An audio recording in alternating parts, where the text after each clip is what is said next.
Je ne trouve pas le lien. Si la technique peut m'envoyer le lien dans le groupe de la rédaction. Voilà. Donc voilà l'article, je peux vous le lire rapidement.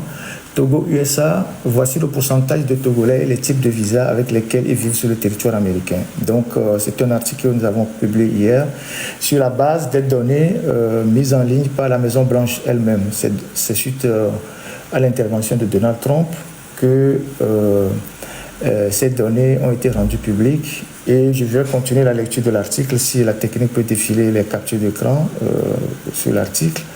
Je n'arrive pas à le trouver dans mon truc. Et pour que vous voyez les types de visas qui sont concernés et le pourcentage de ces visas-là, tout ça, c'est la vente dossier. On balaye tout ça avant le grand. J'ai retrouvé l'article, merci à la technique.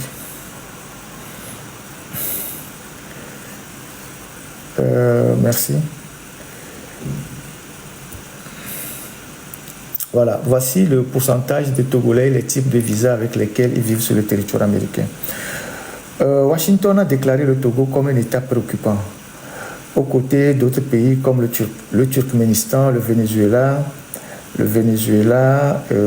la Sierra Leone, le Cuba, le Laos et reste sur la liste avec des États déclarés criminels. États criminels comme l'Afghanistan, le Yémen, le Soudan, la Somalie, l'Iran, etc. Cette information, tout le monde la connaît déjà. Mais au fur et à mesure de l'évolution de l'enquête, puisque nous avons dit qu'on continue de faire des enquêtes, au fur et à mesure de l'évolution des enquêtes, qui va permettre de chasser les ressortissants de ces pays du territoire américain, on découvre les détails des griefs qui sont portés notamment contre le Togo. Sur le site officiel de la Maison Blanche, donc c'est sur les données que nous partageons avec vous sont sur le site officiel de la Maison Blanche. Chacun peut aller les regarder. Voilà le site. Merci à la technique. Voilà là où ces données sont. Chacun peut aller les consulter et voir ce qui concerne le Togo. Vous savez, aux États-Unis, il y a une transparence totale et il y a des documents, il y a des datas qui sont mis en ligne. Donc ces documents sont généralement mis en ligne. Donc voilà les données. Voilà le lien que vous pouvez aller consulter les données. Le site officiel de la Maison Blanche, une déclaration de Donald Trump a décortiqué un rapport d'enquête sur les dépassements de durée de séjour des ressortissants des pays incriminés. Donc c'est tous les pays, ce sont les données suite à une enquête sur tous les pays. Entrés sur le territoire américain et qui vivent de manière illégale. Ces personnes qui devaient quitter les États-Unis, ils sont encore. J'ai décidé de restreindre et de limiter partiellement l'entrée des ressortissants de 7 pays suivants: Burundi, Cuba, Laos, Sierra Leone, Togo, Turkménistan et Venezuela. Ces restrictions font la distinction entre l'entrée des immigrants et celle des non-migrants, mais s'appliquent aux deux catégories, a déclaré le président américain. C'est toujours sur le site de la Maison-Blanche. Selon le rapport, le Togo affiche un taux de dépassement de durée de séjour de 19,03% pour les visas B1, B2 et de 35,05% pour les visas F, M et J.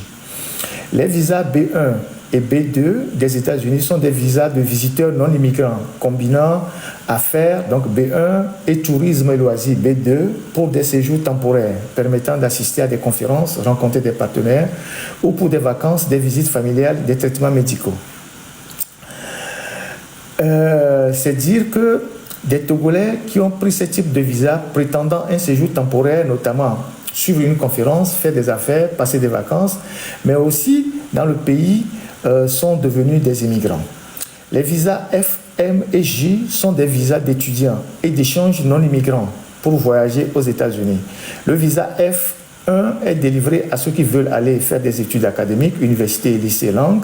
Le visa M1 est octroyé aux formations professionnelles et techniques. Et le visa J1 est aux participants des programmes d'échange culturel et éducatif, professeurs, chercheurs, stagiaires. Le grand nombre de Togolais, comme le montre le rapport, 19,03% pour les premiers visas et 35,05% pour les seconds, sont visés par la décision de l'administration américaine de déporter les ressortissants de ces États criminels qui vivent sur le sol américain. Par conséquent, aucune demande d'entrée aux États-Unis par ce type de visa n'est plus possible. L'entrée aux États-Unis des ressortissants togolais en tant qu'immigrants et en tant que non-immigrants titulaires des visas B1, B2, B1, B2, F, M et J est suspendue par la présente décision, par la présente, indique le rapport consulté par notre rédaction. Le document ajoute: les agents consulaires réduiront la validité de tout autre visa de non-immigrants délivré aux ressortissants togolais dans la mesure permise par la loi. Ce qui veut dire que même ceux qui séjournent actuellement avec des types de visas verront leur séjour écourté. Voilà, voilà l'article qu'on a publié hier à la suite des données qui sont sur le site de la Maison Blanche. C'est le site de la Maison Blanche. Vous pouvez aller le consulter. C'est le lien. Vous pouvez aller regarder. Ça a été mis en ligne et commenté par Donald Trump lui-même. Donc, les Togolais qui le désirent, vous pouvez aller prendre les informations sur ce site-là et les étudier, les analyser et puis voilà, en faire ce que vous voulez. Donc, voilà, grosso modo, ce que je voulais vous dire pour commencer ce live de ce soir. Donc, je pense qu'on est suffisamment déjà nombreux. Je vais aller... est-ce que j'ai oublié un sujet d'introduction technique? Parce que je suis maintenant très absorbé par des dossiers. Je vais demander à mes techniciens si j'ai oublié un sujet. Comme je vous l'ai dit, des lives, ça se prépare avec toute une équipe. C'est la rédaction qui le fait. Voilà. Les militaires. D'abord, les militaires togolais. Les militaires togolais, ils sont toujours consignés et ils sont de plus en plus tendus. Ils ont été consignés 3 jours avant la date de la manifestation du 8 décembre et jusqu'à présent, ils sont toujours consignés. Donc, ce sont des gens qui sont dans les casernes, ils ne peuvent pas sortir, aller voir leurs femmes, leurs enfants. Et aujourd'hui, ils sont bloqués, ils sont consignés dans les casernes. Et beaucoup commencent par s'énerver parce que voilà les effets des appels à manifestation, parce que ça met le régime ou la dictature sous pression et ils sont obligés aussi d'exposer les militaires qui, à un moment donné, deviennent de plus en plus nerveux parce que les militaires n'aiment pas être consignés longtemps dans les casernes pendant que leurs femmes et leurs enfants sont dehors. Donc, à l'heure actuelle, ils sont très nerveux parce qu'ils n'ont pas été encore... la consignation n'est pas encore levée. Donc, ils sont encore dans les casernes, bien que, bon, la date du 8 décembre est passée. Et au-delà de ces militaires, il y a aussi cette histoire de la Côte d'Ivoire qui a été balancée par qui vous savez sur les réseaux sociaux. Je ne ferai pas plaisir d'appeler le nom de celui qui a balancé cette information. Il faut savoir que cette histoire ne peut même pas avoir un début de vérité. S'il y a une histoire pareille, c'est de la manipulation. Ou soit ils sont allés chercher quelques individus au bras cassés. Généralement, au nord de la Côte d'Ivoire, là-bas, il y a quelques dozos là-bas qui ont faim. Des gens qui ont les amulettes et les gris-gris. Peut-être qu'ils sont allés chercher des gens comme ça pour faire une opération de manipulation. Puisque s'il y a une information de telle envergure, c'est aux autorités togolaises de les communiquer premièrement. On a un procureur, on a un ministre de la Justice, on a un ministre de la Sécurité, on a un ministre de la Défense. Ce n'est pas une information, parce que c'est une information très sensible. Ce n'est pas n'importe qui sort et qui balance cette information et qui cherche à opposer deux peuples. Quand on est panafricain, on ne divise pas les peuples. Le panafricanisme, c'est la solidarité entre les peuples. Donc ces gens, ils veulent nous pousser à nous haïr les uns les autres. Il faut faire attention. Je vous ai déjà dit ça plusieurs fois, que ces gens-là, ils ont un agenda en Afrique de l'Ouest. Et donc, si d'aventure, on vous sort quelques individus un matin, cherchez à savoir vraiment s'ils sont des soldats. Parce que, vous savez quoi? Aucun pays, vous savez, vous savez combien de temps ça prend pour former un officier? La formation des officiers, ça coûte excessivement cher. C'est pour ça que, même pour envoyer nos officiers en formation à l'extérieur, on ne les envoie pas en nombre. À Saint-Cyr, parfois vous avez 5 ou 4. Dans les autres pays, vous avez 2, 3. Aux États-Unis, 5 ou 6. Parce que la formation des officiers revient excessivement cher au pays. Donc, aucun pays au monde même s'ils sont bêtes, ne peut envoyer 12 officiers.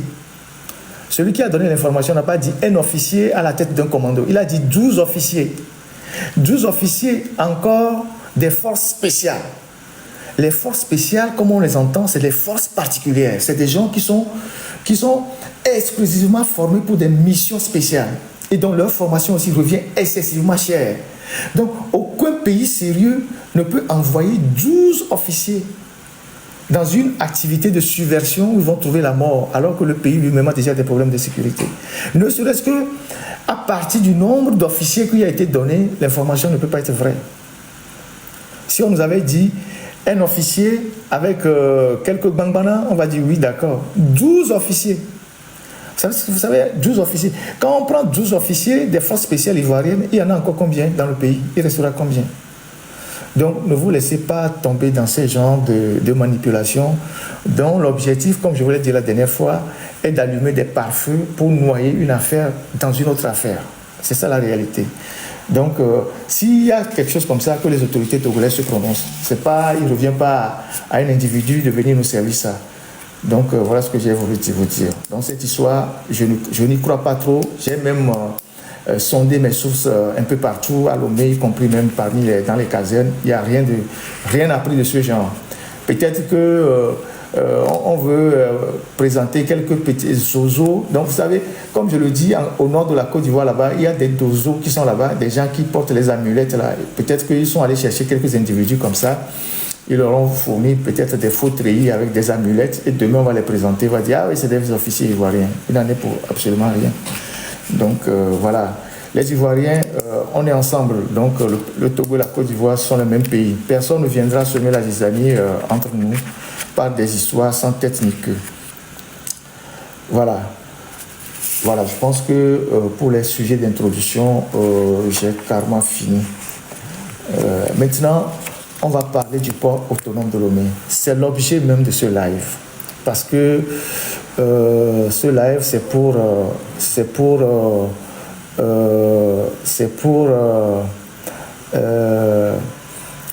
déconstruire des tas de mensonges concernant l'opinion par rapport au pays de l'Interland, que voilà, s'ils sont avec le pouvoir togolais, c'est parce qu'ils ne savent pas où aller, c'est le pouvoir togolais seul qui leur offre l'accès au port. Tout ça, c'est des histoires et on va les voir tout à l'heure.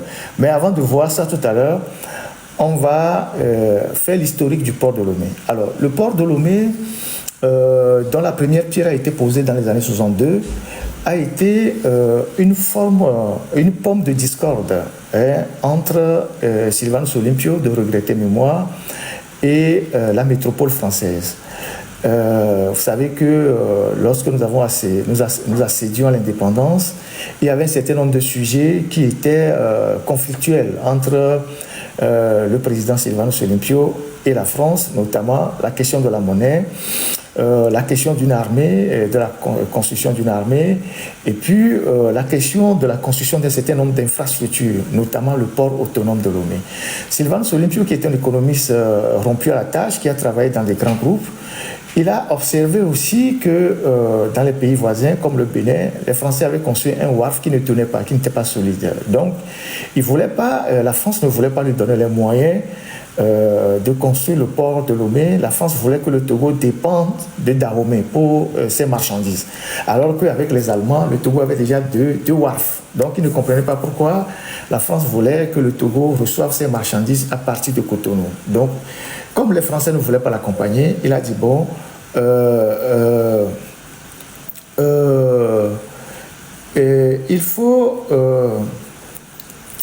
il faut comment dire ça, oui, quelqu'un me dit, ouais, un ami me dit, cette histoire d'officiers ivoiriens, c'est vrai. Moi, je ne crois pas qu'il y a 12 officiers au Togo. Peut-être qu'ils ont cherché des dozos quelque part. 12 officiers, c'est pas... Quand on dit 12 officiers, la Côte d'Ivoire est si bête pour envoyer 12 officiers de son armée dans une opération de subversion au Togo. 12 officiers. Si on nous dit 2 officiers, un officier à la tête de commando, on peut comprendre. Si demain on nous sort des gens, peut-être que c'est des dozos du nord de la Côte d'Ivoire. Donc voilà, c'est ce que moi j'ai dit. Donc,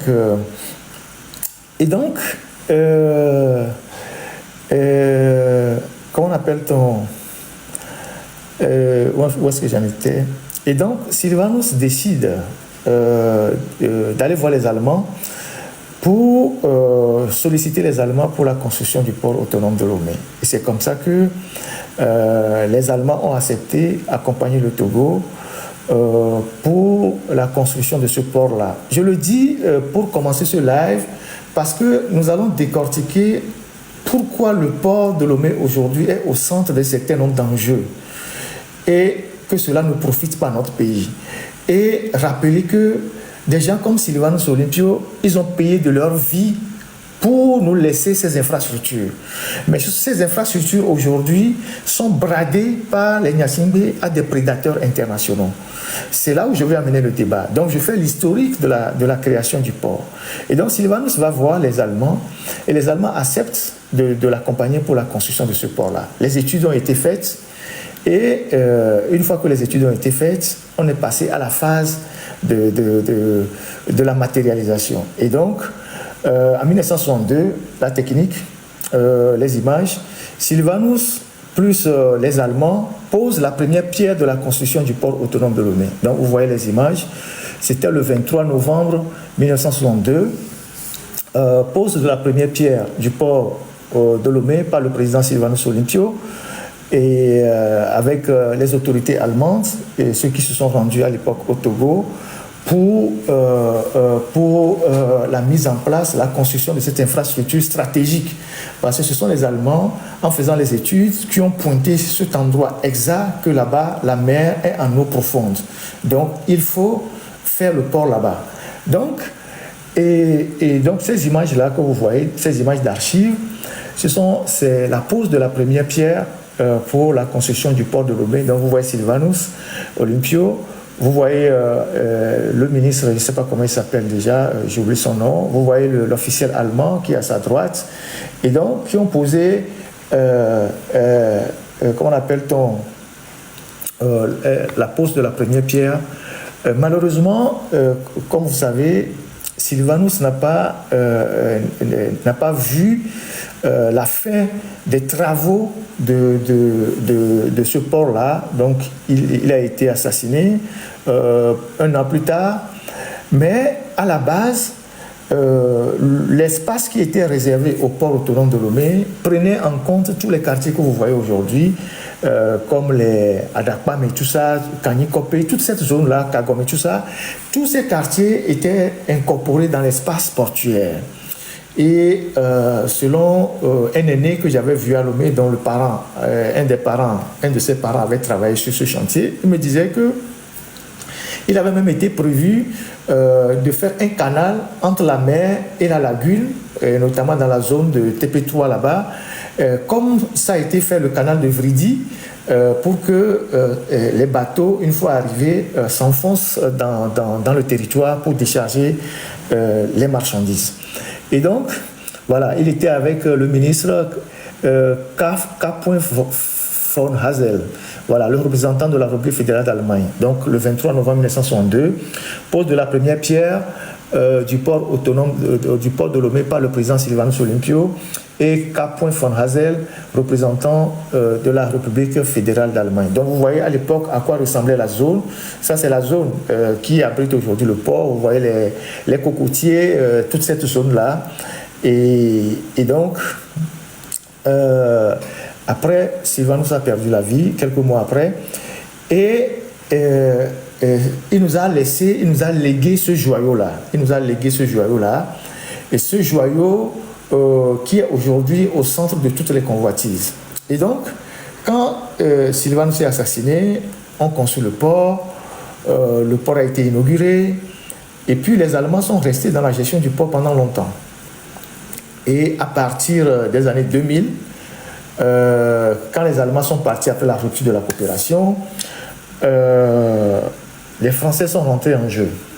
Les Français qui avaient refusé à l'époque de financer le port, leurs sociétés ont manifesté aujourd'hui leur appétit pour le port. Alors, et donc le Togo, les Nyasingbe ont concédé une convention de cession, ont fait une convention de cession avec le groupe Bolloré en 2021. En 2001, on va voir la fiche technique de cette convention-là. Je vous la lis tout de suite. Ça, c'est l'avenant. On va voir la fiche technique, la note technique. Voilà. Voilà. Ces documents sont des documents exclusifs que je partage avec vous. Ça, c'est les documents de notre rédaction sur les dossiers Bolloré. Donc, vous avez une chronologie synthétique des conventions. Donc, la date de signature de la première convention, c'est le 29 août 2001 que les Gnassingbé ont cédé le port au groupe Bolloré avec ses co-actionnaires, les Dupuis-D'Auby et tout ça. Le 10 septembre 2029, il y a eu un premier avenant.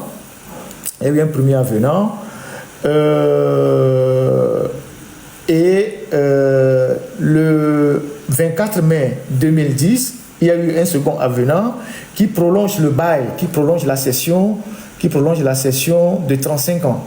C'est-à-dire, lors de la signature du deuxième avenant, le 24 mai 2010, le Togo a consenti à céder le port au groupe Bolloré pour 35 ans. Il n'y a pas eu de débat à l'Assemblée nationale, il n'y a rien eu. Voilà la fiche synthétique, que vous voyez là.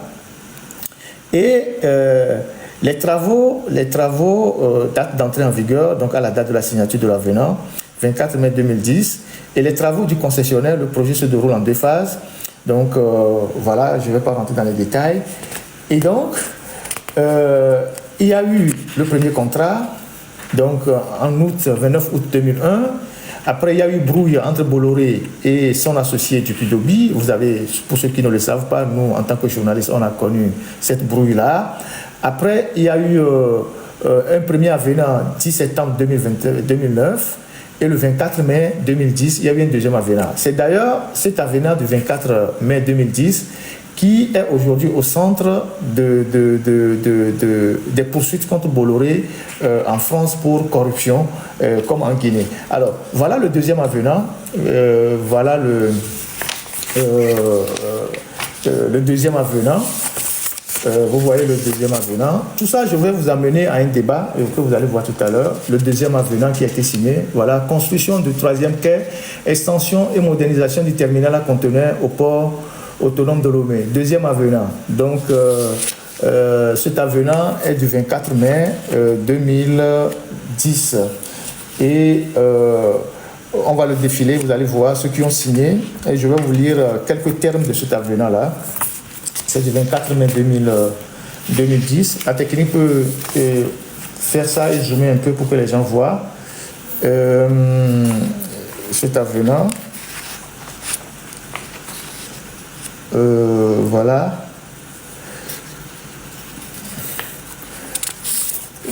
Ce sont des documents issus de nos propres investigations qui sont exclusifs à notre rédaction. Voilà, ça ce sont nos travaux. Voilà, ces documents, vous ne les verrez pas chez, je ne sais pas qui, peut-être dans les circuits de la justice en France, mais bon. Mais c'est des documents exclusifs que nous possédons. C'est pour ça que quand des gens racontent des histoires, je leur dis, il n'y en a pas, je ne veux pas être trop narcissique, mais quand on dit qu'on veut lutter contre la France-Afrique, c'est des documents, c'est des enquêtes, c'est des trucs. Et nous l'avons toujours fait depuis des années. On est parmi les rares d'ailleurs à le faire et à montrer des documents, des trucs, des éléments probants, factuels. Ce n'est pas le bavardage et des conneries qu'on raconte du jour au lendemain sur la toile. Donc voilà ce contrat-là, cet avenant, qui prolongeait le bail de Bolloré pour 35 ans, avec des facilités pas possibles que je vais vous montrer tout à l'heure, des facilités pas possibles. Donc ce document concédé au port autonome de Lomé, le groupe Bolloré pour 35 ans. 35 ans à partir de 2010, ça fait quoi? 35 ans à partir de 2010, ça fait de 2010, ça fait quoi?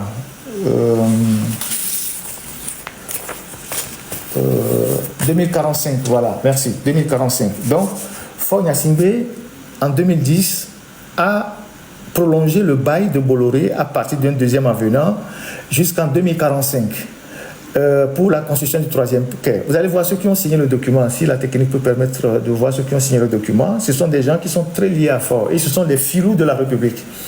Ce sont les voyous de la République qui ont signé ces documents-là, qui sont des plus grands corrompus et qui sont toujours avec Faure Gnassingbé parce que c'est un secret d'État qu'ils ont gardé. Il n'y a pas eu de débat à l'Assemblée nationale, les députés n'ont pas été interrogés, la population n'a pas été interrogée, personne n'a été interrogé. Ils ont pris le port et puis ils ont redonné le port au groupe Bolloré pour 35 ans.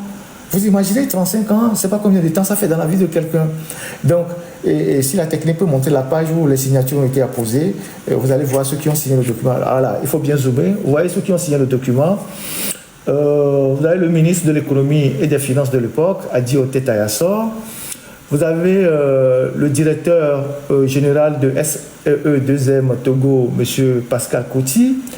Vous avez le ministre des Travaux publics, des Transports et tout ça, M. Damipi Nupoku, l'un des plus grands voleurs de la République. Il est toujours protégé par Faure. Et il est avec Faure, il est maintenant, il est le président du conseil d'administration, je pense, de la SALT, je ne sais pas quoi, il est aussi à la CEB et tout ça. Donc voilà les gens qui ont magouillé derrière le peuple. C'est le même Damipi que vous retrouvez aussi dans le contour global, derrière Faure Gnassingbé toujours. Et donc ces gens-là, c'est eux qui ont bradé nos richesses aux étrangers. Et donc, vous voyez donc Damipi et vous voyez le contre-amiral sans frégate ni destroyer, Kodjo Fogan Adegnon. Il est amiral, mais il n'y a pas de flotte maritime. Donc, voilà ceux qui ont signé le document. Et puis, ça a été enregistré aux impôts et ça a été reçu par le receveur de l'enregistrement, M. Kateleona Tossima. Et c'était le 14 décembre 2010. Voilà. C'est des documents, comme je vous l'ai dit, exclusifs à la rédaction de l'alternative sur les contrats avec Bolloré. Et ces choses-là, on a eu à travailler là-dessus plusieurs fois. Et voilà. Et donc, une fois que ces documents, cet avenant a été signé, le groupe Bolloré a fait une fiche synthétique que je vais partager avec vous. Et vous allez voir de quoi il s'agit tout à l'heure. Une fiche synthétique. Et vous allez voir ce qu'ils ont fait. Le Togo leur a accordé des avantages pas possibles. Je cherche la fiche. J'ai tellement de fiches ici. Voilà. Direction financière. Voilà. Direction financière. Voilà. Donc, durée de la concession, 35 ans. À partir de, 35 ans à partir de mai 2010. Donc la technique passe les images en même temps que vous suivez. Durée de la concession, 35 ans. Donc c'est le document, l'avenant numéro 2 que je viens de vous montrer. Et les engagements financiers. Donc les engagements financiers, ticket d'entrée. Aucun ticket d'entrée n'est prévu dans la convention. Redevance fixe. Pas de redevance fixe. Redevance variable. Ici, c'est intéressant. Écoutez ici. Sur les conteneurs pleins et vides, import, export, transit, 16 000 francs CFA, à savoir 24,4 € par conteneur. C'est ce que le groupe Bolloré reverse à l'État togolais. Donc, chaque conteneur qui passe, import, export, transit, le groupe Bolloré verse à l'État togolais 24,4 €, c'est-à-dire 16 000 francs par conteneur. Deuxième point, conteneur plein et vide, transbordement, compte qu'une fois, T1-T2, 5 000 francs CFA, 7,6 € par conteneur. Donc, les conteneurs en transbordement, Bolloré reverse 5 000 francs par conteneur à l'État togolais. La redevance de concession sera versée au port autonome de Lomé mensuellement le 15 du mois. Redevance de passage en magasin et redevance de passage sur terre pleine. Pour le passage de marchandises en magasin, il est perçu par tonne 2800 francs CFA.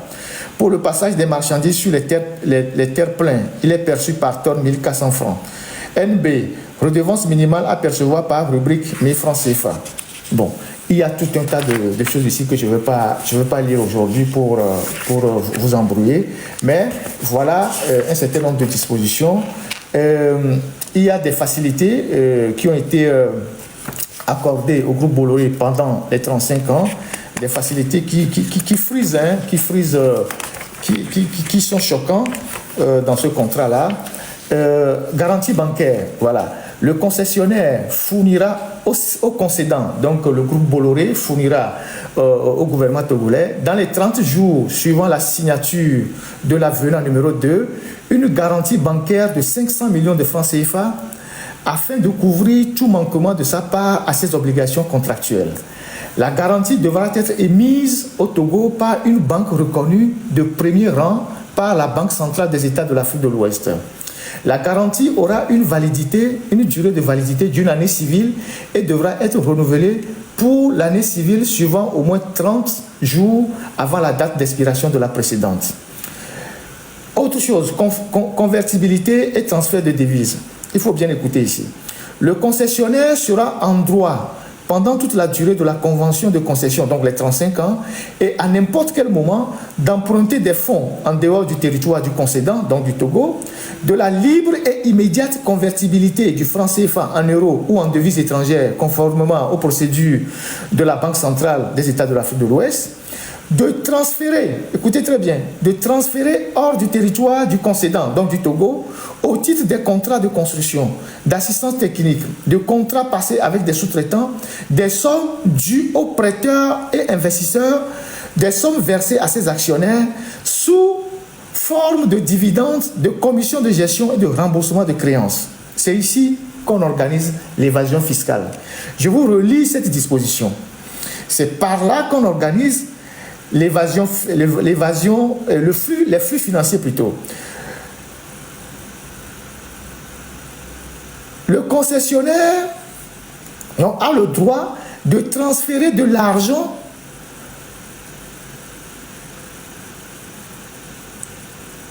hors du territoire du concédant au titre des contrats de construction, d'assistance technique, de contrats passés avec des sous-traitants, des sommes dues aux prêteurs, investisseurs, des sommes versées à ses actionnaires sous forme de dividendes, de commissions de gestion, de remboursement des créances. Qui contrôle ça? Qui contrôle ça? Quand les gens veulent sortir de l'argent par rapport à cette disposition, qui contrôle ça? D'ouvrir en dehors du territoire du concédant, écoutez bien, d'ouvrir en dehors du territoire du concédant, donc en dehors du territoire togolais, des comptes bancaires en devises étrangères. Voilà les incongruités de ce contrat qui a été signé, cet avenant avec Bolloré pour 35 ans. Bon, alors, Bolloré fait l'état financier et il dit, voilà, et je voudrais que la technique, un instant, nous montre la fiche où il est mis volume. Volume réalisé depuis 2010. Il y a cette fiche technique. Donc, je vous ai dit tantôt, non, ce n'est pas cette fiche. Il y a une fiche technique où il est écrit volume réalisé depuis 2010. Je vous ai dit tantôt que dans le contrat, il est dit que Bolloré reverse à l'État togolais, au port donc autonome de Lomé, 16 000 francs CFA par conteneur plein ou vide, plein et vide, import-export en transit. Et 5 000 francs par conteneur de transbordement. Donc, quand vous voyez ce document, non, il y a un autre document, ce n'est pas la fiche synthétique. Voilà, en dehors de cette fiche synthétique, il y a un document qu'on appelle volume. Volume. Il y a un document qui est mis volume. Voilà. Oui, il y a un autre document à l'intérieur qui est écrit volume. Volume réalisé. Voilà ce document. Merci la technique. Alors, quand vous voyez ce document que je vous montre là, et quand vous voyez ce document que je vous montre, vous voyez que en 2009, les volumes traités à Togo Terminal représentent 229 1432 TUS chiffre opération. Je ne sais pas ce que ça veut dire, je vais analyser à tête reposée plus tard. La progression des volumes réalisés est d'environ 17% par an entre 2010 et 2015. En fait, ils ont mis les chiffres dans le tableau pour nous montrer la progression, le volume des marchandises, comment il y a cette progression-là. Les événements importants qui ont impacté le volume réalisé sur cette période sont l'obtention de l'exclusivité totale de la manutention des conteneurs en septembre 2012, l'augmentation des volumes de transbordement enregistrés entre 2014 et 2015, développement des volumes de transbordement dès 2013 et récupération en 2015 d'une partie importante des volumes en provenance du Cameroun. Le départ de MSC en 2015. Redevances et impôts. Intéressant, regardez un peu ici. Depuis l'attribution de la concession du terminal, de Togo Terminal, le groupe Bolloré s'est acquitté d'un montant total et de redevances se levant à 28,9 millions d'euros au bénéfice de l'autorité portuaire de l'État togolais. Donc Bolloré déclare avoir reversé à l'État togolais via le port autonome de Lomé 28,9 millions d'euros. Ça, c'est un rapport de 2010 ou 2012, donc c'est en 2010. Donc, Bolloré dit avoir versé, vous voyez ça, 28,9 millions d'euros, disons 30 millions d'euros, non, 29 millions d'euros pratiquement, au port autonome de Lomé et à l'État togolais. Et cet argent, personne n'a vu les traces. Personne n'a vu les traces de cet argent dans la loi des finances. Bon, donc, Bolloré a géré le port comme il voulait jusqu'à ce que les scandales le rattrapent. Maintenant, les scandales le rattrapent pendant que Bolloré était au port, et Ford et quelques amis font construire un second port, une seconde plateforme. Vous connaissez là où on enlevait le sable avant, en face de foyer des marins. Donc, un matin, on évacue tous ceux qui sont là-bas, qui menaient des activités de chargement de sable, et on prend l'espace, c'est l'espace de la zone portuaire, et on construit une nouvelle plateforme avec l'appui de la SFI. Je pense que la SFI, c'est une filiale de la Banque mondiale et d'autres organisations. Et on demande au port autonome de Lomé de faire des prêts pour construire la LCT, Lomé Conteneur Terminal, avec d'autres fonds extérieurs. Donc, on prend de l'argent dans les caisses du port autonome de Lomé. Donc, le port autonome, c'est-à-dire la partie qui fonctionnait avant, a été obligée d'aller faire des prêts, plus l'argent que les privés ont mis dedans pour construire la LCT. Donc, la LCT a été construite, donc c'est une plateforme de transbordement, et elle a été construite, et rapidement, il y a eu un peu de tout, il y a des partenaires plus ou moins propres qui sont dedans. Et quand Ford avait cédé la manutention au groupe Bolloré pour 35 ans, et c'est ça qui a fait que les autres ont fermé les yeux sur son élection de 2010, qui est aujourd'hui au cœur du scandale, il fait construire cette plateforme de transbordement. Et à la base, il y avait des fonds suisses, des fonds un peu bizarres, tout ça dedans. Et aujourd'hui, cette plateforme de transbordement a été cédée en majorité aux Chinois. Je vous dis tout ça pour que vous compreniez comment les puissances interviennent au port autonome de Lomé. Ce que je dis, c'est pour vous montrer comment les puissances interviennent au port autonome de Lomé. Comment Ford, il donne des pans entiers du port autonome de Lomé aux puissances pour s'assurer un pouvoir à vie. Donc, il met il donne une première partie à Bolloré, donc la manutention, avec le troisième quai. Et ensuite, maintenant, on construit la plateforme. Au départ, c'était quelques actionnaires. On ne sait jamais ce que le Togo le pourcentage que le Togo a dedans. Et puis un matin, les Chinois envahissent cette plateforme-là. Vous allez voir dans les documents qu'on va projeter qu'aujourd'hui, cette plateforme appartient majoritairement à la Chine. Il faut technique. Vous voyez ce document qu'on est en train de projeter. Vous allez voir là où il y a le point. Là où on a mis le point, on a mis comme l'encre là. Vous allez voir, Republic of Togo, vous allez voir qu'il a écrit là-bas que la LCT est pratiquement une filiale d'un groupe chinois. Voilà, donc vous allez voir quelque part là-bas, LCT, ça c'est un document de la Chine que nous avons retrouvé dans les bases de données chinoises. Et donc là, on voit que la LCT est détenue aujourd'hui majoritairement par la Chine, qui a même le pouvoir de nommer les administrateurs. Et donc, vous allez voir que un autre document, toujours lié à la Chine, à part ce tableau, vous allez voir un autre document. Voilà, voilà, vous voyez LCT, Togolese République, Togolese République et tout, vous allez voir, ça c'est la Chine, donc voilà, c'est pour les Chinois. Et donc, aujourd'hui, cette plateforme de transbordement qui fait un volume énorme de transbordement de conteneurs est majoritairement tenue par la Chine. Donc, on prend le port, voilà. Et donc, le groupe chinois s'appelle China Merchant Ports Holding Company. Voilà, c'est ça, c'est le groupe chinois qui, c'est dans leur base de données qu'on a trouvé le nom du Togo. Donc, c'est le groupe chinois qui, aujourd'hui, a majoritairement les actions à LCT. Et donc, il y a une partie du port qu'on donne à Bolloré, donc à la France. Il y a une partie qu'on donne à la Chine. Entre-temps, les Israéliens ont les phosphates, les Allemands ont le clinker avec les mines de Tabligo et d'Awengelo et de Bassar. Donc, on a essayé de donner tout à tout le monde pour être bien partout. Les Américains ont contour global. Et le contour global. Donc, entre-temps, Bolloré a des ennuis.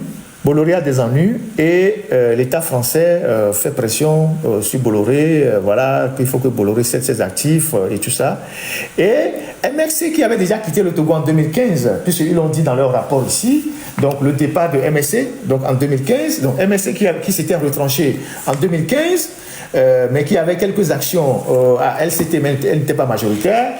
MSC revient dans le jeu dès que Bolloré dit je vais vendre tous mes actifs dans les ports africains pour éviter tous les ennuis que j'ai, les dossiers, les journalistes et tout, Mediapart, les journalistes africains, tous ceux qui sont derrière moi, je vais me barrer, j'ai suffisamment fait d'argent, je vais me barrer. Donc quand Bolloré décide de vendre ses actifs dans les ports africains, il y a MSC qui se met sur orbite.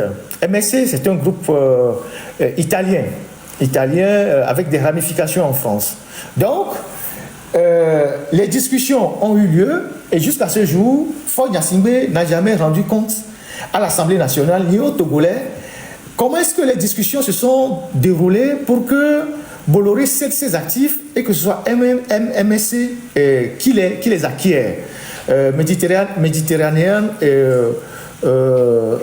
c'est pas Shipping Company, voilà, c'est ça MSC. Donc MSC retrouve ces actifs-là. Or, nous savons que MSC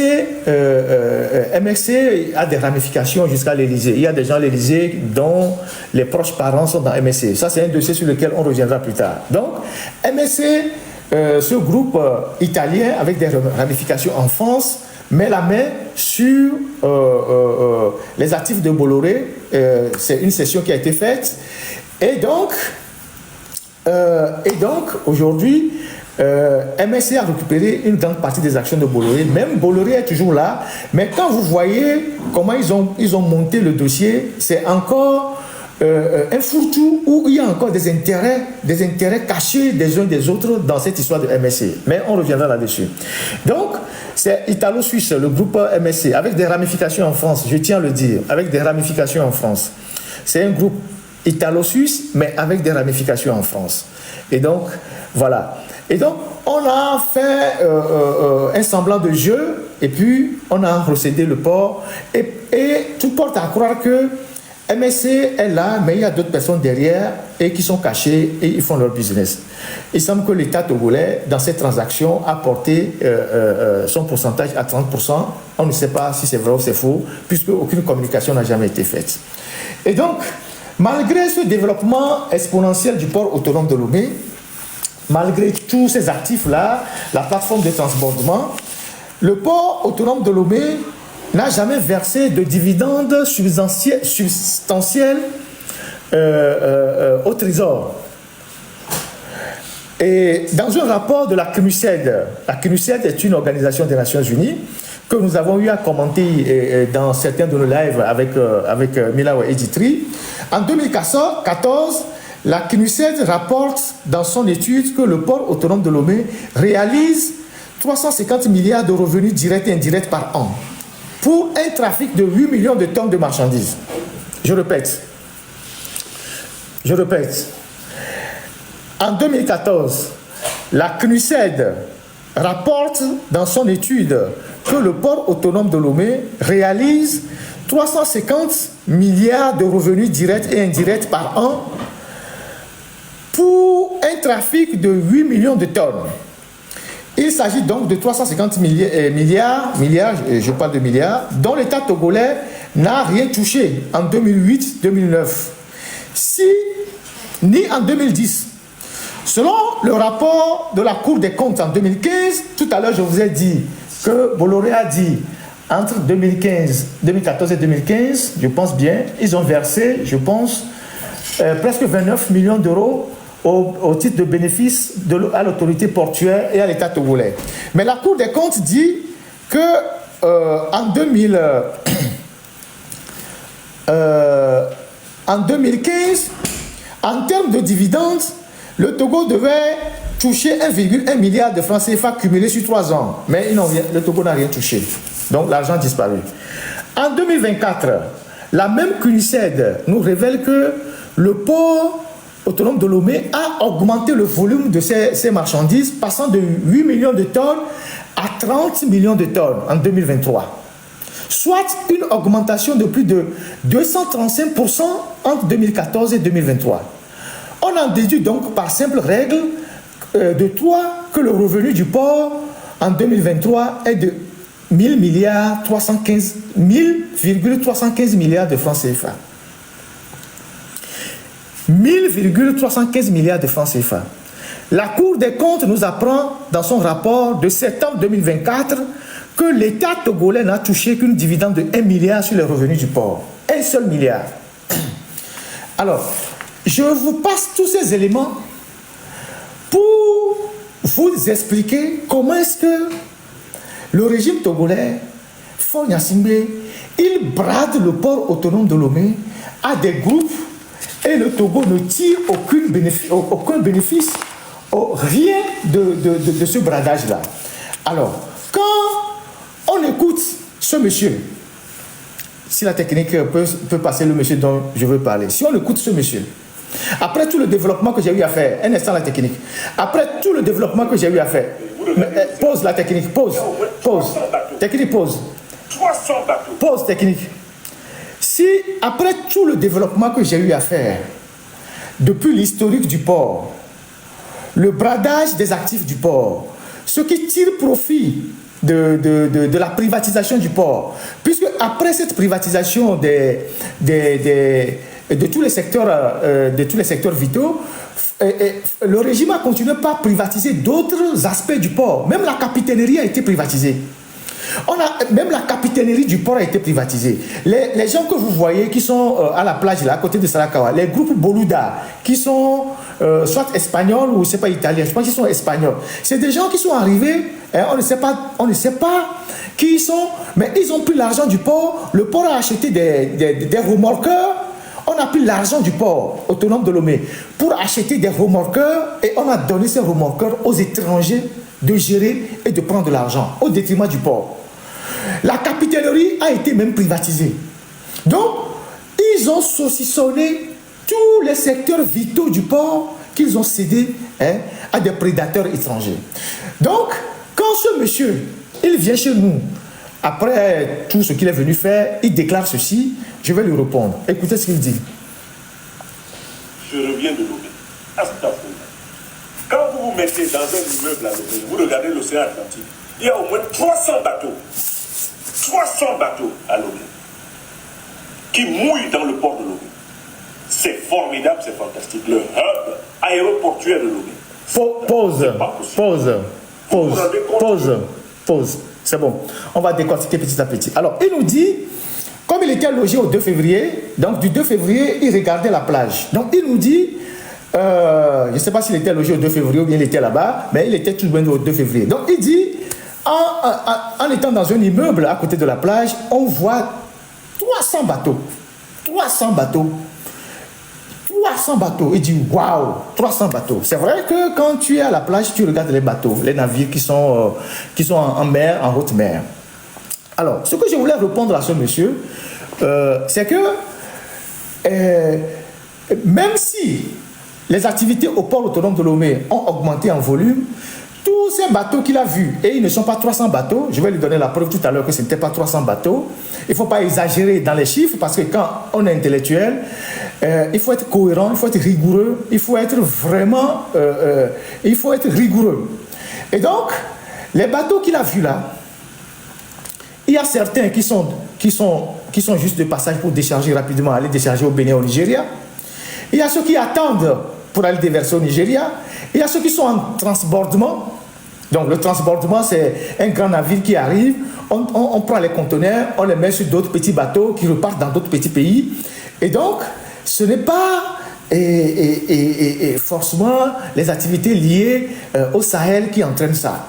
Et il n'y avait pas 300 bateaux qu'il a vus sur la plage. Il n'y avait pas 300 bateaux. Il y avait des bateaux, mais les bateaux n'étaient pas 300. Et il y avait des bateaux qui attendent pour aller au Nigeria parce que les eaux togolaises sont plus sécurisées que les eaux du Nigeria, comme les eaux du Bénin. Parce que là-bas, il y a plus de pirates. Donc, certains bateaux viennent, ils attendent. Quand on leur fait appel, ils vont décharger puis ils repartent. Il y a des bateaux qui déversent aussi au Togo, au Bénin, au Nigeria. Mais il n'y avait pas 300 bateaux. Et je vais vous montrer pourquoi il n'y a pas 300 bateaux. Un document officiel du port, donc qu'on appelle la conférence de placement, en date d'hier jusqu'au 22 février, jusqu'au 22 ou c'est pas quoi, 22 ou c'est pas quoi mars, décembre, 22 ou 25 décembre, nous donne la liste de tous les bateaux que le port de Lomé attend de hier. Et je vais vous projeter ce document. Et ce document nous donne une liste d'à peine 60 bateaux, pas 300 bateaux techniques. Voilà la conférence de placement. Donc, c'est un document.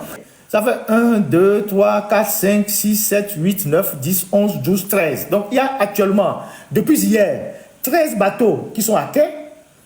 13 bateaux qui sont à quai depuis hier, donc le 15 décembre. Les bateaux qui sont en rade, donc, il y a les bateaux qui sont en rade, vous avez 1, 2, 3, 4, 5, 6, 7, 8, 9, 10, 11, 12, 13, 14, 15, 16, 17, 18, 19, 20. Pratiquement 20 bateaux qui sont en rade et les bateaux attendus. Pour les bateaux attendus, vous avez 1, 2, 3, 4, 5, 6, 7, 8, 9, 10, 11, 12, 13, 14, 15, 16, 17, 18, 19, 20, 21, 22.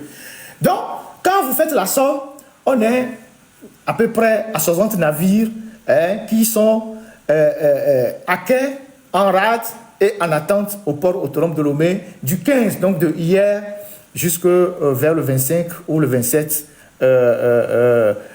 décembre. Et parmi ces bateaux, il y a le fameux bateau russe là qu'on a exposé la dernière fois dans le live, qui s'appelle Matros Shevchenko, qui est le troisième au niveau des bateaux en rade, et ils ont mis dedans qu'ils transportent du blé, du charbon et du clinker. Donc la nature de la marchandise, blé, charbon et clinker. Donc le Matros Shevchenko. Donc voilà le nombre de bateaux qui sont attendus au port autonome de Lomé. Ça, c'est un document officiel du port autonome de Lomé.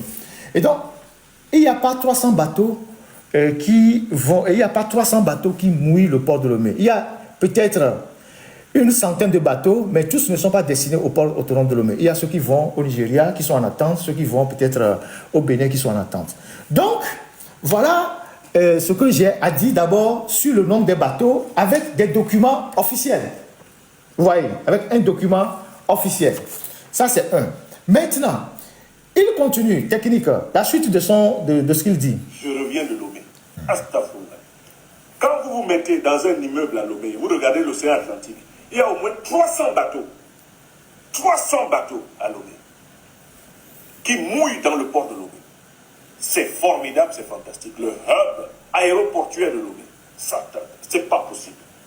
Vous vous rendez compte que, en réalité, l'AES est désormais sur l'océan Atlantique, à travers le Togo. Parce que le nombre formidable de bateaux qui mouillent dans le port de Lomé ne peut s'expliquer que par l'économie florissante du Mali, du Burkina Faso et du Niger. De telle façon que c'est un véritable champignon de la libération panafricaine. Que vous pouvez imaginer, si vous posez les 3 États du Grand Sahel, le Mali, le Burkina Faso et le Niger, et vous posez à la tige, donnant sur l'océan Atlantique, le corridor togolais. Les cerveaux géostratégiques togolais, maliens, nigériens et burkinabés ont mis par terre les plans de Paris. Les plans sordides de Paris sont à l'eau. Voilà pourquoi on a envoyé un commando pour assassiner rapidement Fort Yassine, un commando d'une douzaine d'officiers des forces spéciales ivoiriennes qui ont été cueillis frais et qui actuellement dorment, bien enchaînés, lourdement enchaînés, dans les géoles du Togo. Toutes ces choses se passent. Et celui qui fait l'effort... Merci. Merci à la technique. Vous voyez la propagande et la manipulation. Et c'est ça qu'on va maintenant déconstruire. Nous allons au fur et à mesure déconstruire ces gens-là qui essayent de nous faire croire que les pays dont ils sont les porte-parole et le Togo sont dans une relation de survie à cause du port autonome de Lomé. Et c'est ce qu'ils ont toujours servi aux gens. D'abord, il est parti de son constat des 300 bateaux, ce qui est faux, en disant que c'est que l'augmentation du volume, c'est pour les pays, les 3 pays-là, que l'économie de ces 3 pays est vraiment tellement florissante que leurs bateaux ont émergé la côte togolaise, ce qui est totalement faux. Ensuite, ils ont voulu faire croire, ou bien ils ont toujours fait croire que si ces 3 pays sont avec fort, c'est pour leur survie, parce que les autres pays leur ont bloqué tout accès à leur port, ce qui est totalement faux. Et on va le prouver tout à l'heure. On va le prouver avec les faits. Vous savez que le Mali, vous savez quand vous prenez le Burkina, d'abord le Burkina fait frontière avec le Togo, avec le Bénin, avec le Ghana et avec la Côte d'Ivoire. De ces 4 frontières que le Burkina a, la frontière la plus proche, la distance la plus proche entre le Burkina et ses voisins, c'est le Togo, 600 km, 650 km. Les autres, c'est plus long. Et donc, le Burkina prend une grande partie de ses marchandises au Togo, peut-être 75 ou 80%. Mais le Burkina continue de prendre les marchandises au port de Tema. Il continue de prendre aussi au Ghana et en Côte d'Ivoire. Mais ça, il ne le dit pas, parce qu'il est dans la propagande. Mais il fait croire que les autres sont avec fort parce que c'est ce forceur qui leur ouvre le port. Mais on va voir avec les éléments à l'appui si le Burkina ne prend pas ses marchandises aussi en Côte d'Ivoire et au Ghana. Parce que là-bas, les routes sont encore meilleures que les routes togolaises. Bon, on parle de la Côte d'Ivoire. Voilà la Côte d'Ivoire. Donc, la Côte d'Ivoire a 2 ports. Le port de San Pedro et le port d'Abidjan. Aujourd'hui, le Mali exploite le lithium avec l'entreprise chinoise. Tout le minerai lithium du Mali est exporté en Chine via le port d'Abidjan et le port de San Pedro. Les preuves sont là, vous pouvez aller chercher pendant que je parle. Tous les minerais du Mali, notamment le lithium qui est en exploitation aujourd'hui, passent par le port d'Abidjan et le port de San Pedro. Mais ce gars vous fait croire que c'est parce que si ses amis sont avec le Togo, c'est parce que c'est le Togo seul qui leur donne du souffle sur la mer. C'est ça la manipulation. Et pourtant, les autres, ils continuent d'exploiter. Ils vont dans les autres ports. Tous ces pays-là, ils ont des ports partout. Ça, c'est un. Ça, c'est la Côte d'Ivoire. Donc, le lithium du Mali passe par la Côte d'Ivoire, donc par le port de San Pedro et le port d'Abidjan. Et le Mali continue de recevoir des marchandises du port d'Abidjan, du port de la Guinée et du port de Dakar. On va montrer le port de Dakar, s'il te plaît. Capture d'écran. Voilà le port de Dakar.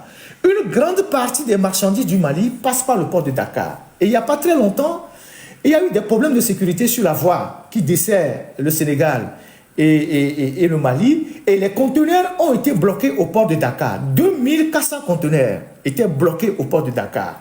Le Mali a dépêché son ministre, un de ses ministres, je pense, des transports ou du commerce à Dakar. Il y a eu une réunion qui a été faite à Dakar. Et le gouvernement sénégalais a déclaré effacer toutes les surestaries qui ont été ajoutées aux conteneurs qui étaient bloqués le temps où ils sont restés à Dakar. Donc, pour soutenir le gouvernement malien, le Sénégal, le port du Sénégal a décidé de supprimer les surestaries qui ont été rajoutées aux conteneurs qui n'ont pas été enlevés à temps pour soulager les peines du gouvernement malien. Et donc, le Mali prend une grande partie de ses marchandises au Sénégal et envoie ces mines par la Côte d'Ivoire et fait aussi des transactions avec la Guinée, de la Guinée-Conakry. Maintenant, on revient sur le Burkina. Le Burkina utilise... Voilà. On va jouer les captures d'écran. Ah ouais, il dit que hub aéroportuaire, alors qu'il parle du port. Donc, vous voyez par exemple le Burkina. Le Burkina utilise le port de Lomé et le port de Téma, en grande partie. Le Burkina utilise le port de Lomé et le port de Téma. Et encore que les opérateurs économiques burkinabés aujourd'hui, ils préfèrent le port, ils préfèrent en partie, pour certains, le port de Téma, parce que là-bas, les routes sont bonnes. Au Togo, les routes ne sont pas bonnes. Les routes ne sont pas bonnes. Et donc, voilà un autre cas de mensonge. Maintenant, le Niger, le pays qui a des difficultés majeures, c'est le Niger. C'est le Niger qui a les difficultés majeures, parce que le Niger dépendait beaucoup du Bénin. Le Niger dépendait énormément du Bénin. À partir du moment où les relations entre le Niger et le Bénin se sont dégradées, les Nigériens se sont rabattus en partie sur le Togo. Et donc, les marchandises du Niger, ça part du Togo, ça rentre même par le Bénin et ça continue vers le Niger par d'autres voies. Même le Burkina, la plupart des opérateurs économiques du Burkina ne prennent pas la nationale numéro 1. Certains rentrent par le Bénin et ils sortent par Ketao et ils reprennent par Kara pour remonter parce qu'ils contournent la faille d'Alédio. Vous voyez, beaucoup d'opérateurs économiques font passer leurs marchandises par le Bénin. Ils rentrent dans le Togo par Ketao. C'est pour ça que la douane, l'OTR a conçu une plateforme à Ketao. Et de Ketao, ils reprennent par Kara et ils remontent. Donc, en fait, nos frères qui sont dans les trois pays-là ne se sont jamais retrouvés étouffés par les pays voisins qui ne leur ont pas offert les ports. Ils ont toujours les ports à leur disposition. C'est vrai qu'après le coup d'État du Niger, il y a eu une tension où certains pays ont voulu suivre la recommandation de la CEDEAO, mais la tension est vite retombée et les ports sont ouverts à eux. Ils ont tous les ports. Ils ont les ports d'Abidjan, le port de Dakar, le port de la Mauritanie, le port de la Guinée, le port du Togo et accessoirement le port du Bénin.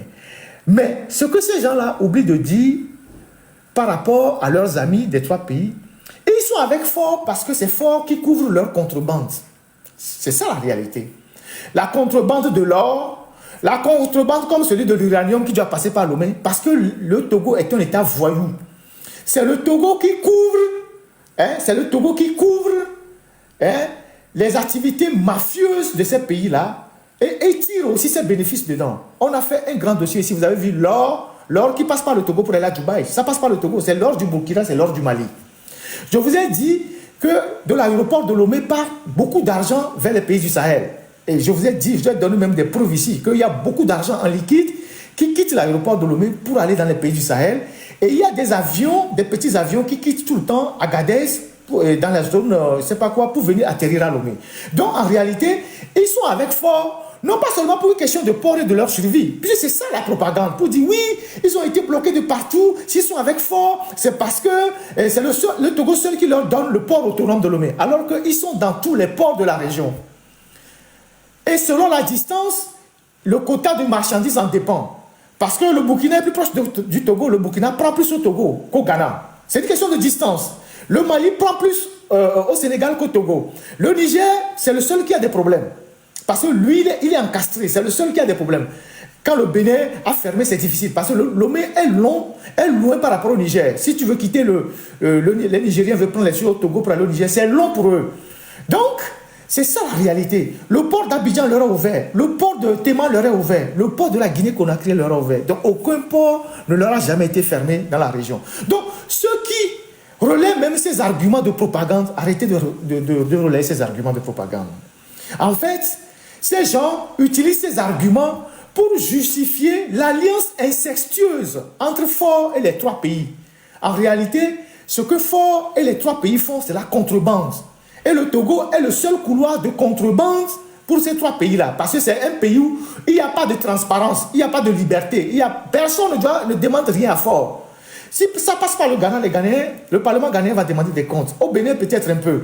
En Côte d'Ivoire aussi, ça va être difficile. Mais le Togo, c'est le seul pays obscur qui accepte que tout passe sur son territoire. Eux, ils prennent leur commission. Et puis, ils vous laissent passer ce que vous voulez. C'est la seule raison pour laquelle ces gens-là, ils sont avec Faure Gnassingbé. Ce n'est pas une question de survie du port autonome de Lomé, comme ils venaient de le décrire en disant, oui, les 300 bateaux que lui a vus au port autonome de Lomé, alors qu'il n'y avait pas 300, c'est les marchandises du Sahel. Arrêtez de raconter n'importe quoi. Arrêtez de raconter n'importe quoi. Je viens de vous démontrer que les 300 bateaux que vous avez vus, si vous avez vraiment compté 300, ce n'était pas pour le port autonome de Lomé. Les bateaux qui sont attendus jusqu'à fin décembre, ce sont ces bateaux. C'est une soixantaine. C'est une soixantaine de bateaux. Ça, c'est le manifeste même du port autonome de Lomé, où on voit les navires qui arrivent jusqu'à la fin pratiquement du mois. C'est 60 bateaux. 60 bateaux.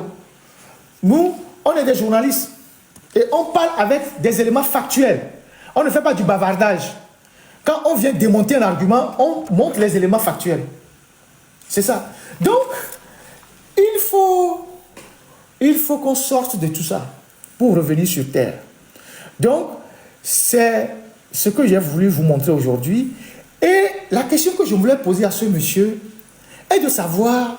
Lui qui magnifie tant le port autonome de Lomé, lui qui magnifie tant Faure Gnassingbé et ses amis, est-ce qu'il s'est posé la question de savoir si les recettes du port autonome de Lomé profitent aux Togolais? Je viens de vous lire les extraits du rapport de la CNUSED.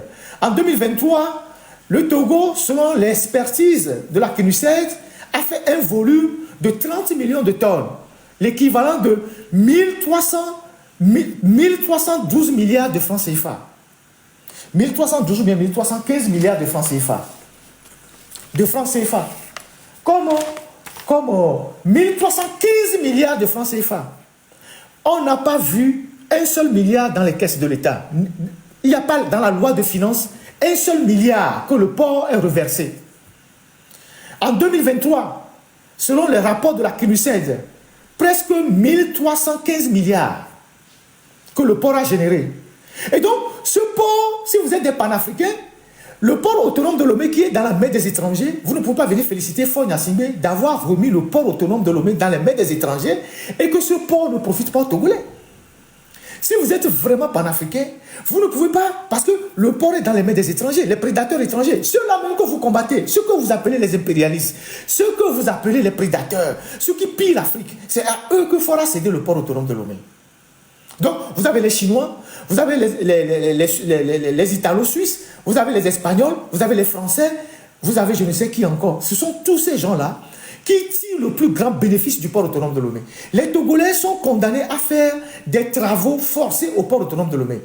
On a 3000 dockers. 3000 dockers au port autonome de Lomé. 3000. Ils font tous un travail pénible. Ils sont payés au lance-pierre.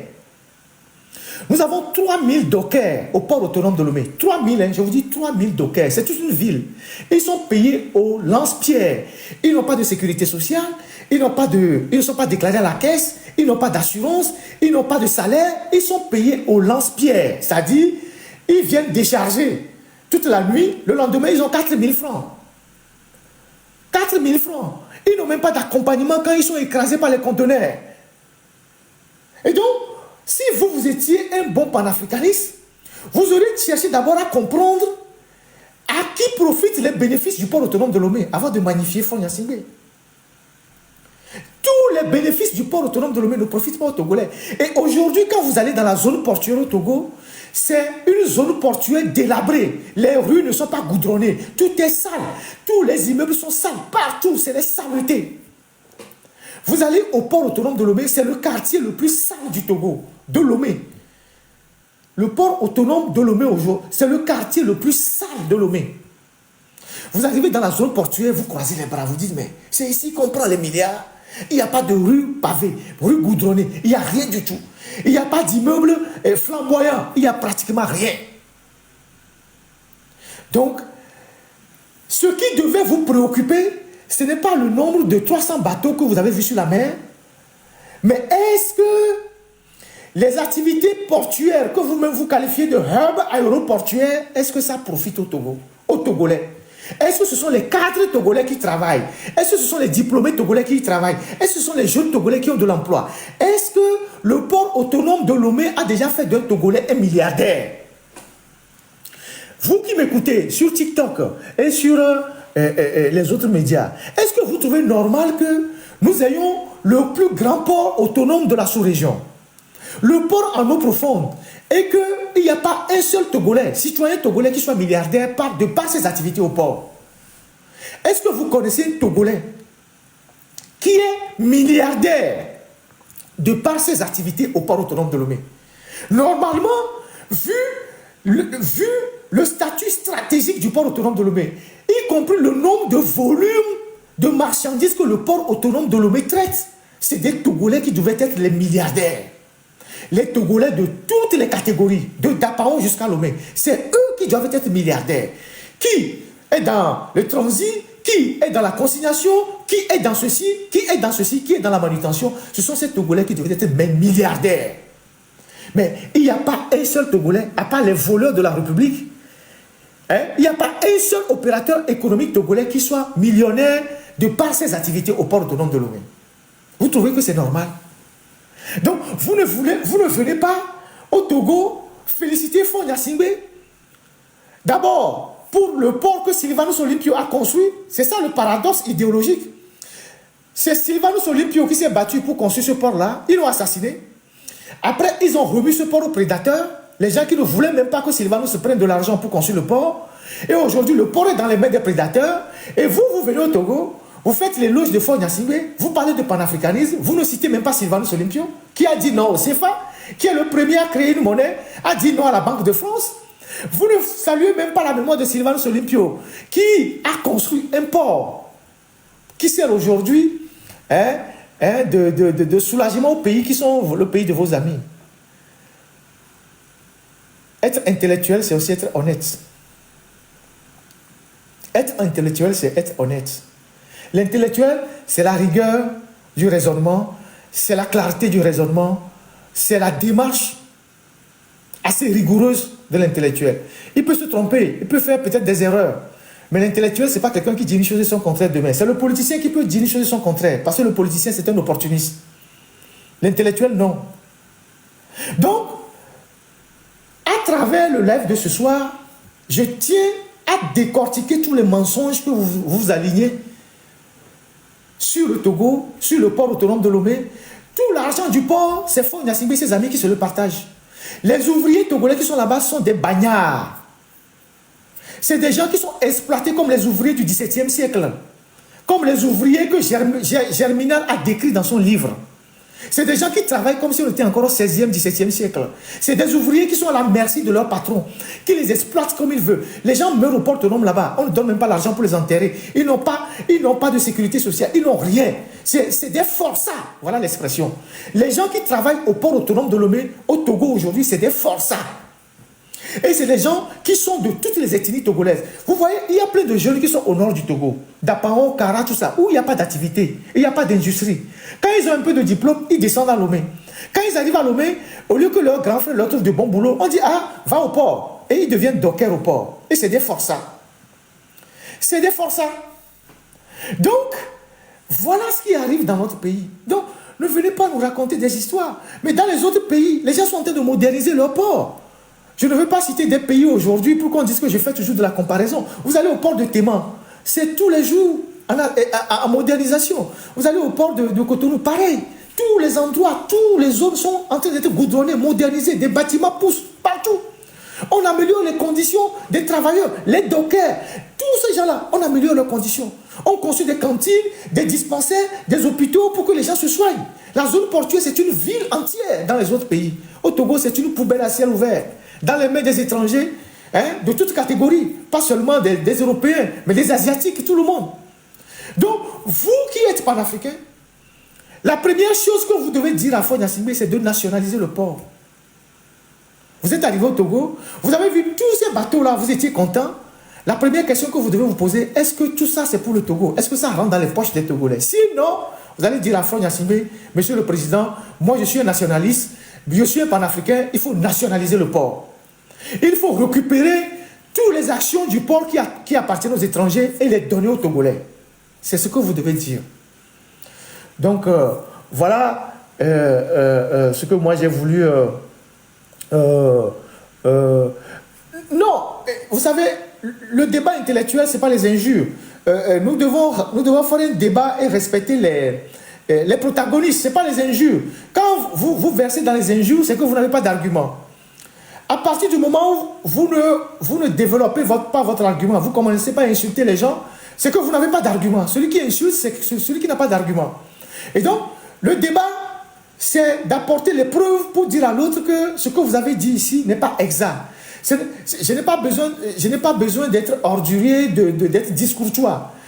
Je considère que c'est quelqu'un qui a été peut-être induit en erreur, qui dit les choses, mais sans connaître les réalités. Donc moi, je viens lui rappeler les réalités. Je viens lui rappeler les réalités pour dire, voilà la réalité des faits. Voilà la réalité des faits. Je n'ai pas besoin de lui manquer de respect. Non, lui, il fait son truc. Moi, je viens lui apporter les chiffres. Voilà. Maintenant, s'il a les chiffres contraires de ce que moi, je viens de brandir, qu'il fasse une sortie qui me dit, mon frère, ici, ce n'est pas exact, ici, ce n'est pas exact. Et dans la courtoisie, on va débattre. Celui qui commence par l'insulter, c'est quelqu'un qui n'a pas d'argument. Voilà. C'est ce que je voulais vraiment partager. Pour que nous laissions tomber cette manipulation. Parce que je vois des Togolais rentrer dans ce jeu. Et je vous dis, la seule raison pour laquelle ces gens sont avec Faure, c'est pour la contrebande. Le Togo leur sert juste de contrebande. Tous ceux qui ne peuvent pas faire passer par les pays qui sont normaux, ils font passer par le Togo. Et les Togolais prennent leur part. C'est tout. On a fait un live ici, on vous a montré l'or qui passe par le Togo pour Dubaï. Beaucoup d'or. C'est ça la réalité.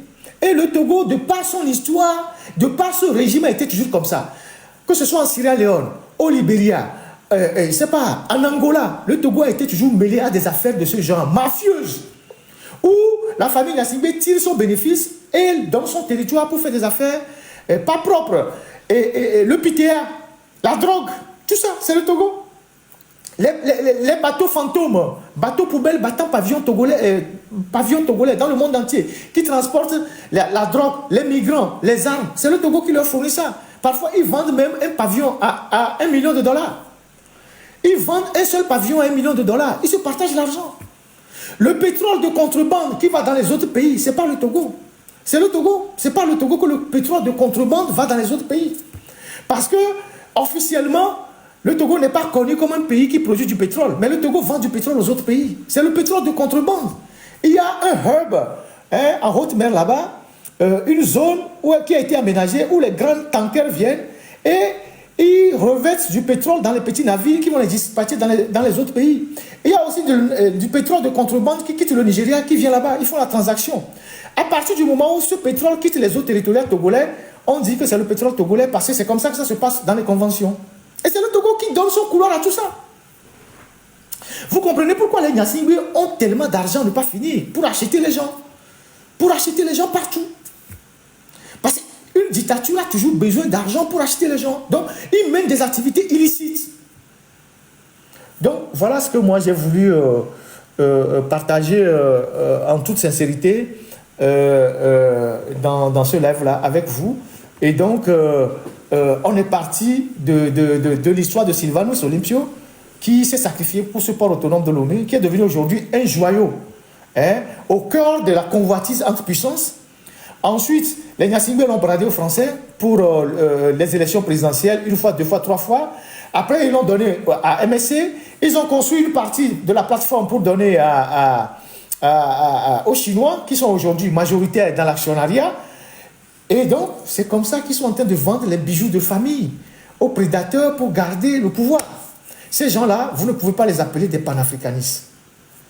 Vous ne pouvez pas dire même qu'ils sont des patriotes. Ils ne sont même pas des panafricanistes. Parce que si les activités du port autonome de Lomé profitaient majoritairement aux Togolais, on aurait dit oui, d'accord. Même la vente des véhicules d'occasion, les Togolais ne sont pas dedans. Rares sont les Togolais qui sont dans la vente des véhicules d'occasion aujourd'hui au Togo. Vous voyez. Donc, voilà, chers amis, ce que j'ai voulu partager ce soir avec vous. Et voilà. Et donc, nous devons rester vraiment lucides quand ces gens de personnes qui sont des nouvelles recrues, ils sont dans leur offensive. Vous savez, quand dans une équipe, on reçoit un nouveau joueur, surtout si c'est un attaquant, il veut jouer tout de suite, à tous les coups, pour prouver au nouveau recruteur qu'il est très fort. Donc, ça sort toutes les informations de partout. Donc, c'est un mercato. Donc, le gars, il est arrivé dans un nouveau club. Donc, il sort vraiment les vidéos. Ça fait viens, il raconte des histoires. Mais c'est de la manipulation. Vous voyez, quand on recrutait un nouveau joueur, c'est comme quand Mbappé était allé au Real de Madrid, il courait, lui seul, il dépassait le terrain. Voilà, donc pour montrer que vraiment, il vaut le prix qu'on lui a payé, quoi. Vous voyez. Mais nous, en toute sérénité, très calme, c'est notre pays, quand des gens viennent raconter des histoires, vous avez des journalistes qui sont très outillés, qui sont très bien connus pour venir les décortiquer, pour remettre la balle au centre. Et c'est ce qu'on va faire. Dès que quelqu'un vient mentir sur le Togo pour supporter fort, on vient donner les vrais chiffres, les vraies données, pour mettre fin à ce débat de manipulation. Et c'est ce qu'on va faire désormais. Donc, voilà ce que j'ai voulu partager avec vous ce soir. Et j'ai été peut-être un peu long. Je ne sais pas, il est quelle heure? Il est 22 heures. Donc, merci pour ceux qui se sont mobilisés pour ce live-là. Donc, les documents, les contrats avec le groupe Bolloré, je les ai depuis. Vous voyez, quand je vous dis que moi j'ai des documents, je fais mes enquêtes depuis, je stocke mes documents, les gens pensent que bon, je ne suis pas un plaisantin, hein, moi je travaille. Chaque jour que je fais, moi je travaille, j'ai des trucs. Donc, j'ai des trucs qui sont là, qui sont au frigo, et quand quelqu'un vient pour raconter des histoires, je les sors et je le mets devant les faits accomplis. Donc voilà, et il n'y a pas un journaliste au Togo qui ait plus travaillé sur le groupe Bolloré que moi. J'ai énormément travaillé sur le groupe Bolloré, sur les concessions portuaires, tout ce qui s'est passé. J'ai fait ce travail-là depuis longtemps et j'ai fait des débats même sur ça, dans l'autre journal. Plusieurs débats, j'ai fait des émissions. C'est d'ailleurs la raison pour laquelle, quand les gens racontent des histoires, parlent de France-Afrique, tout ça, ils racontent leur conneries. Ils ne savent même pas de ce que c'est. Ils ne savent même pas ce que c'est.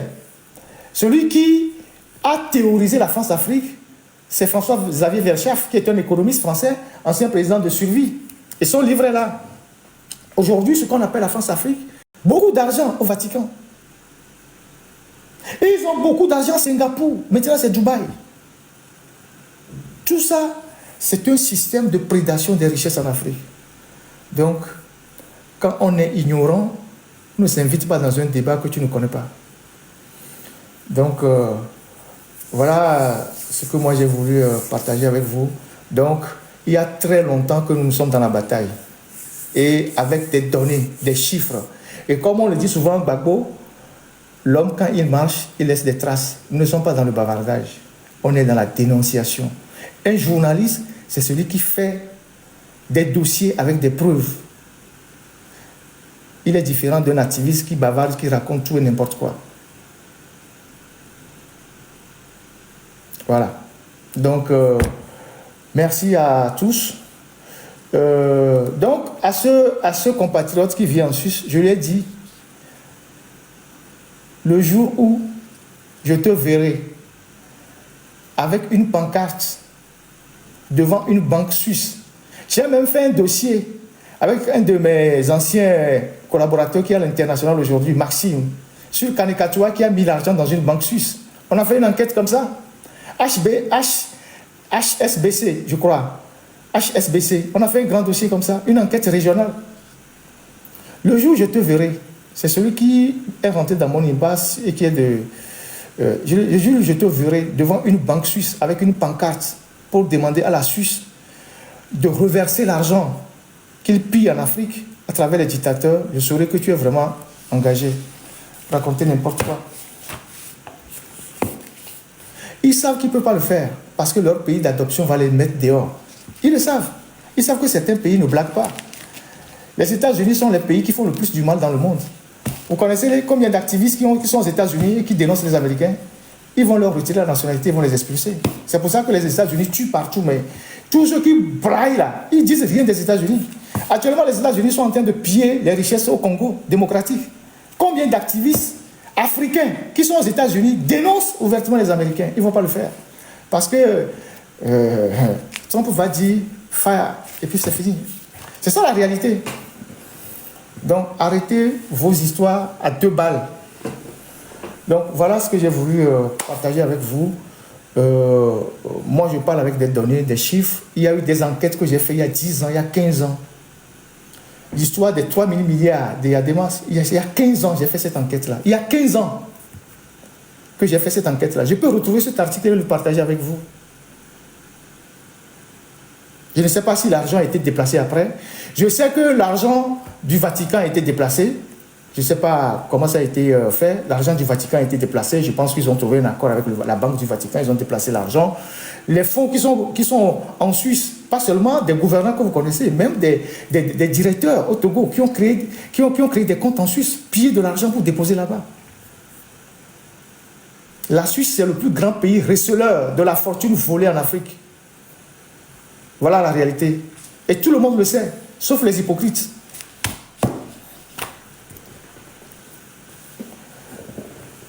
Voilà ce que j'ai voulu partager avec vous.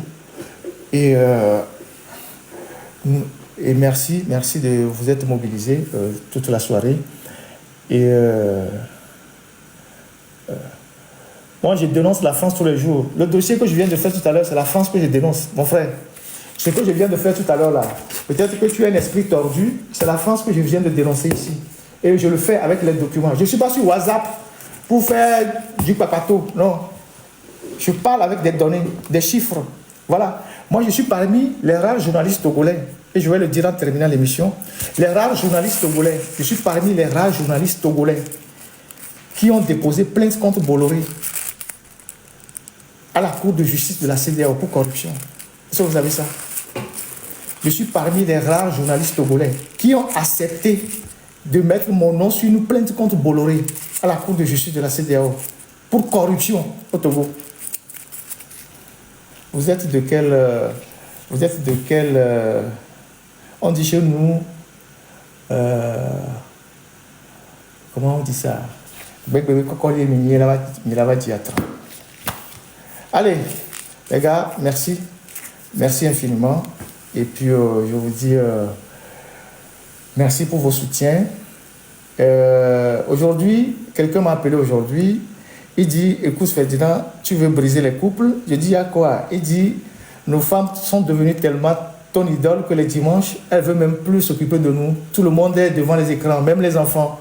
Que tu es aujourd'hui dans toutes les maisons, que même les enfants de 6 ans, 5 ans, 10 ans, ils savent qui est Ferdinand. Et donc, j'ai eu des appels, tout ça, que tu as un phénomène que plus personne ne comprend. Même les gens du pouvoir, ils sont mobilisés. Actuellement, ils sont très mobilisés pour suivre. Donc, de continuer ce que je suis en train de faire. Et que même les enfants de 10 ans, de 15 ans, ils savent qui est Ferdinand. Je suis dans toutes les maisons. Et ça m'a vraiment fait honneur qu'il me dise ça. Il m'a envoyé le dispositif avec lequel eux, ils suivent le live dans leur famille. C'est un écran géant où toute la famille se réunit pour suivre ce que je fais les dimanches. Peut-être actuellement, ils sont connectés. Je vous salue au passage. Comme tous ceux qui sont aussi connectés, qui suivent ça. Et je vous dis merci pour le soutien. Nous, on est là pour faire avancer le Togo, pour lutter. Et voilà. Et notre travail, c'est de dénoncer, c'est d'apporter des éléments et de contribuer à l'éveil des consciences. Et c'est ce qu'on fait depuis des années. Merci. Bonsoir chez vous. À dimanche pour la suite d'autres dossiers. Merci. Donc voilà, on donne des contenus à beaucoup de gens. C'est ça qui est très intéressant. Voilà. Voilà. Moi, j'existe pour les autres, mais je ne sais pas que les autres existent. C'est le plus important. Allez.